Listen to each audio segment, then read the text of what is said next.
On a busy Manhattan street, a masked gunman ambushes a CEO, shooting him dead in front of horrified onlookers. But what happens next shocks the world. The suspect, Luigi Mangione, becomes a folk hero to some, while facing the death penalty. What drove a 26-year-old Ivy League graduate to allegedly commit such a brazen act? Today, we're diving deep into the Luigi Mangione case. Hit that subscribe button and let's uncover the truth together. Luigi Nicholas Mangione was born on May 6, 1998, in Towson, Maryland, to Kathleen Zanino and Luis Mangione, a couple of Italian descent deeply rooted in Baltimore's elite circles. His paternal grandfather, Nicholas Mangione, was a titan of local business, raising 10 children and 37 grandchildren, including Maryland House of Delegates member Nino Mangione. The family built a legacy of wealth and philanthropy, owning country clubs like Turf Valley and Hayfields, nursing homes, and even a radio station. Their name is etched on a plaque at the Greater Baltimore Medical Center, reflecting decades of community impact.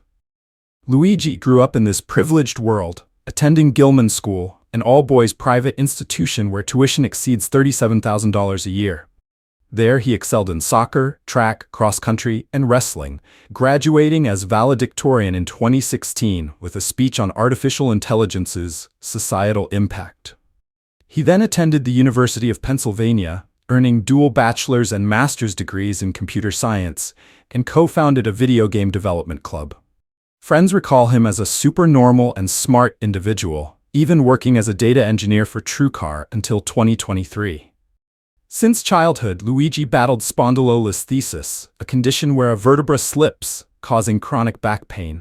This worsened in Hawaii, where he moved in 2022 to join Surf Break, a co-living surfing community. Surfing, his passion, aggravated the condition, leaving him bedridden for weeks at a time. Even after recovering, the pain persisted, numbing his legs, disrupting his sleep, and robbing him of an active life. He couldn't surf, engage intimately, or enjoy Hawaii's lifestyle. Desperate, he researched chronic pain, read books, and tried every remedy, but nothing worked. This pain consumed him, and it's speculated, though not confirmed, that during this time he clashed with his health insurance provider, possibly UnitedHealthcare, over coverage denials. The frustration mounted until an unbearable flare-up sent him to the ER, forcing a spinal fusion surgery to stabilize his spine. After a week, he felt better, gradually reclaiming his life. By February 2024, he told a friend he was going backpacking, traveling through East Asia, including Japan, a respite he desperately needed. Little did anyone know, this was the start of a chilling journey. Brian Thompson, 50, was the CEO of UnitedHealthcare, a powerhouse under UnitedHealth Group, the largest private insurer in the U.S. A Minnesota native and father of two, he took the helm in April 2021, managing billions in revenue. Yet, his tenure was marred by controversy. A 2023 KFF survey revealed that most insured Americans faced claim denials or billing issues within a year, fueling public outrage. Critics accused UnitedHealthcare of prioritizing profits over patients, a sentiment that painted Thompson as a symbol of a broken system. On December 4, 2024, he arrived in Midtown Manhattan for the company's investor conference at the Hilton Hotel, unaware of the danger lurking. On the morning of December 4, 2024, at around 6:45 a.m., Brian Thompson walked toward the Hilton on West 54th Street.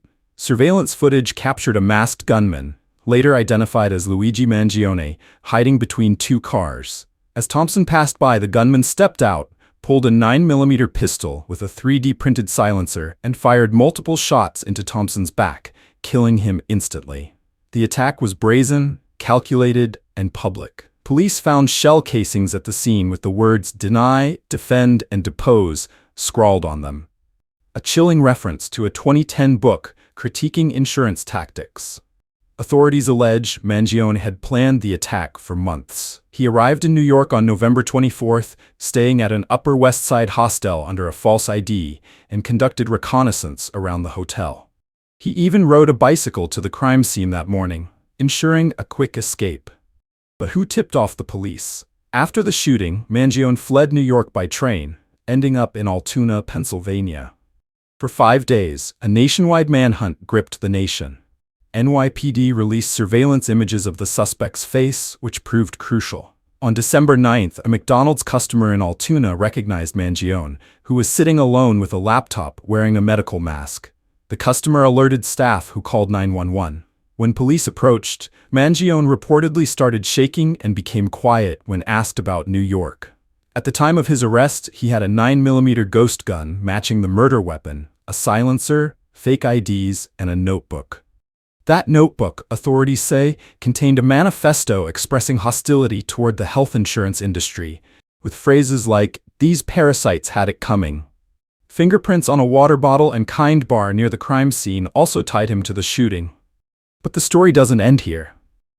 Mangione was extradited to New York on December 19, 2024, facing a web of charges. In New York State, he was indicted on 11 counts, including first-degree murder as an act of terrorism, alleging he intended to intimidate a civilian population. Manhattan DA Alvin Bragg called the killing an act meant to evoke terror.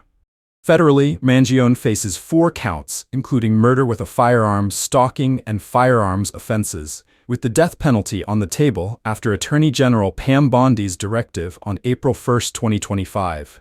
The president's directive was very clear. We are to seek the death penalty when possible. If there was ever a death case, this is one. He also faces charges in Pennsylvania for forgery and illegal gun possession. Mangione has pleaded not guilty to all charges, with lawyers Karen Friedman Agnifilo and Avi Moskowitz arguing double jeopardy and challenging evidence from his arrest.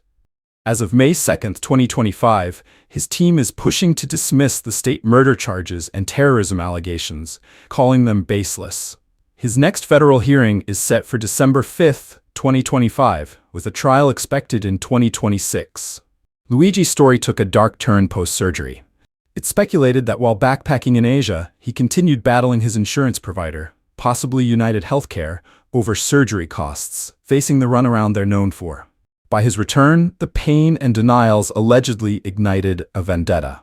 His manifesto and the shell casings suggest a protest against corporate greed, resonating with many.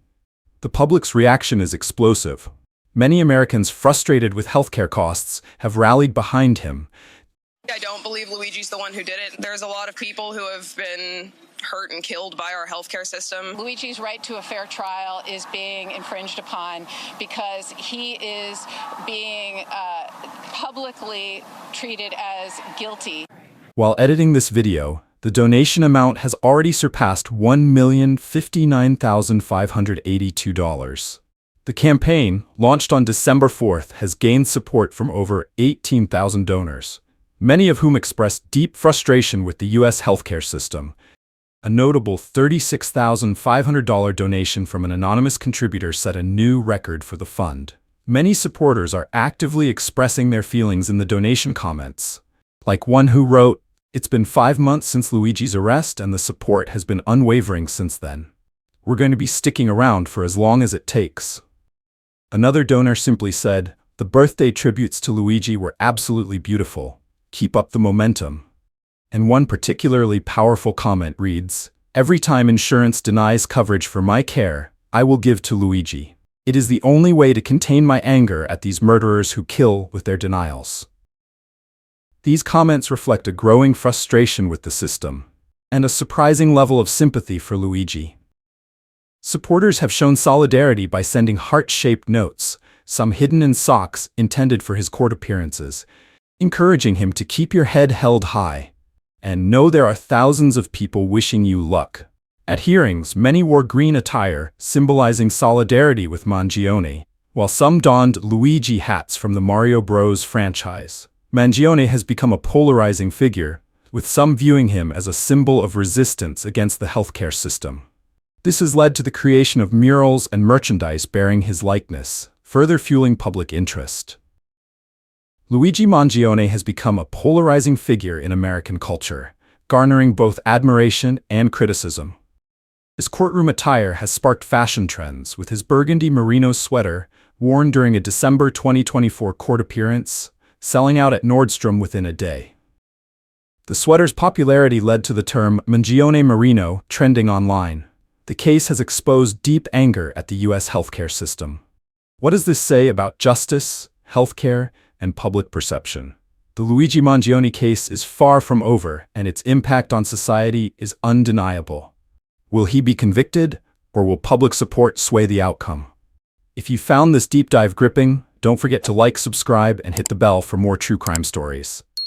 Check out my video on the Arisado case next. It's another shocking story you won't want to miss. And I'll see you in the next one.